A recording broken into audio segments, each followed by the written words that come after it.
Breaking news Palnadu జిల్లా ఎడ్లపాడు మండలం చౌడవరంలో ప్రేమ జంట ఆత్మహత్యకు ప్రయత్నించింది. ఈ ఘటనలో యువకుడు మృతి చెందగా యువతి ప్రాణాలతో బయటపడింది. చౌడవరంలోని క్వారీ దగ్గర నిన్న అర్ధరాత్రి యువకులు వెళ్లారు. ఆ అమ్మాయి తిరిగి ఇంటికొచ్చేసిన యువకుడు మాత్రం రాలేదు. దీంతో ఆమెను నిలదీయడంతో అన్ని విషయాలు బయటకొచ్చాయి.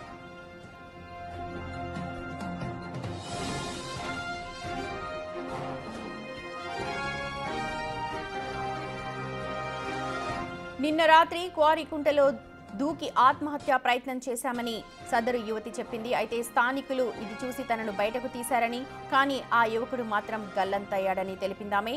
విషయం తెలుసుకున్న పోలీసులు ఘటనా స్థలానికి చేరుకున్నారు. గజ ఈతగాళ్ల సహాయంతో యువకుడి కోసం గాలిస్తూ ఉన్నారు.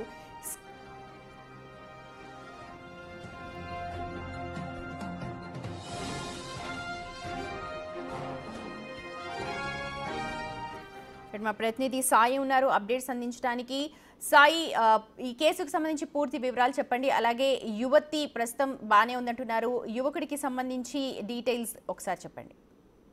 సుమతి, పల్నాడు జిల్లా ఎడ్లపాడు మండలంలోని చౌడవరం శివారులో కొత్తపల్లి రెవెన్యూ పరిధిలో వచ్చేటటువంటి క్వారీలో సోమవారం ఉత్తర ప్రాంతంలో ఒక ప్రేమ జంట ఆత్మహత్య చేసుకున్నట్లు తెలుస్తుంది. అయితే యువకుడు మాత్రం ప్రస్తుతం గల్లంతైనటువంటి పరిస్థితి ఉంది. ఆయన ఆచూకీ లభించడం లేదు. అయితే యువతి మాత్రం క్షేమంగా రావడం, కాకపోతే స్థానికులు తనని రక్షించారనే విధంగా చెప్తున్నటువంటి పరిస్థితి ఉంది. దీనికి సంబంధించి పోలీసులు విచారణ చేపట్టగా రాత్రి సమయంలో వెళ్లి ఇద్దరు ఆత్మహత్యకు పాల్పడ్డామనే విధంగా కూడా అమ్మాయి చెప్పినటువంటి సిచ్యువేషన్ కనిపిస్తుంది. దీనికి సంబంధించి పోలీసులు కూడా విచారణ చేపడుతున్నారు. ప్రస్తుతం సంఘటన స్థలానికి rural CA Chilakaluripet rural CA Subba Naidu అక్కడికి వెళ్లి కూడా క్లియర్ గా అక్కడ జరిగినటువంటి సంఘటన అంతా కూడా విచారణ చేస్తున్నారు. అయితే ప్రతిరోజు కూడా ఉదయం సమయంలో వాళ్ళిద్దరు ఆ కొండ ప్రాంతంలో ఉండేవాళ్ళు, కలుసుకునే వాళ్ళు అనే విధంగా అనిపిస్తుంది. అక్కడ ఏం జరిగింది, అసలు ప్రేమకు సంబంధించి ఇద్దరి మధ్య ఏమైనా విభేదాలు వచ్చాయా, లేకపోతే ఏదన్నా ప్రేమ విషయంలో ఇంటి కుటుంబ సభ్యుల మధ్య ఏదన్నా సంఘర్షణ జరగడంతోనే ఆత్మహత్య చేసుకోవాలనే విధంగా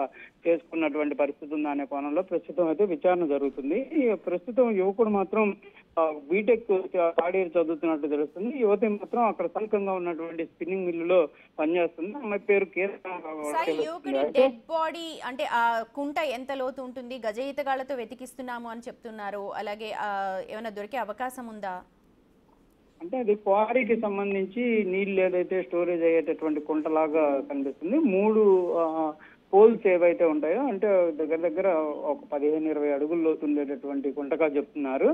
ఆ కుంటలో ప్రస్తుతం అయితే గజయితగాళ్ళు వెతుకుతున్నారు, కానీ అక్కడ కూడా డెడ్ బాడీ అయితే ప్రస్తుతం ఇంకా ఆచూకీ లభించినటువంటి పరిస్థితి లేదు. అసలు సూసైడ్ ఎలా జరిగింది ఏంటి అనేది మాత్రం ప్రస్తుతం ఇద్దరు ఆత్మహత్య చేసుకున్నాం అంటున్నారు. మరి చేసుకున్నటువంటి తరుణంలో కాపాడారా, నిజంగా ఏం జరిగింది, అసలు నిజంగానే ఆ అబ్బాయిని మిస్సింగ్ ఎందుకు అయ్యాడు, నిజంగానే ఆ కుంటలో ఆత్మహత్య చేసుకున్నారా, లేకపోతే యువతి అబద్ధమేమని చెప్తున్నటువంటి పరిస్థితి ఉందా, అబ్బాయిని ఎవరన్నా తీసుకుని వెళ్ళినటువంటి సిచ్యువేషన్ ఉందా, ఇలాంటి కోణంలో అయితే ప్రస్తుతం విచారణ జరుగుతుంది. అక్కడ ఉన్నటువంటి స్థానికంగా కొంత స్పిన్నింగ్ మిల్లులు ఏవైతే ఉన్నాయో వాటికి అందుబాటులో ఉన్నటువంటి సీసీటీవీ ఫుటేజ్ ని కూడా పోలీసులు అయితే ప్రస్తుతం పరిశీలిస్తున్నారు. అసలు ఎన్ని గంటల ప్రాంతంలో వాళ్ళు అక్కడికి వెళ్ళడం జరిగింది ఏంటనే కోణంలో దర్యాప్తు జరుగుతుంది. కోటిరెడ్డి అనేటటువంటి ఈ యువకుడికి సంబంధించినటువంటి ఫ్రెండ్ ఉదయం సమయంలో 3 గంటల సమయంలో అబ్బాయిని అక్కడ ఉంచాడు అనే విధంగా కూడా కొంత సమాచారం అయితే సేకరించాడు. కాకపోతే యువతి మాత్రం అర్ధరాత్రి జరిగింది సంఘటన అంటున్నారు. 3 గంటల సమయంలో మాత్రం ఆ యువకుడు దించినట్టు ఆ యువకుడు చెప్తున్నాడు. మరి ఇద్దరికి టైమింగ్ కూడా కొంత సిచ్యువేషన్ అనేది లేనటువంటి నేపథ్యంలో ప్రస్తుతం అసలు జరిగినటువంటి సంఘటన వాస్తవమా కాదా అనేది ప్రస్తుతం అయితే దర్యాప్తు జరుగుతుంది. సుమతి. Right, thank you Sai.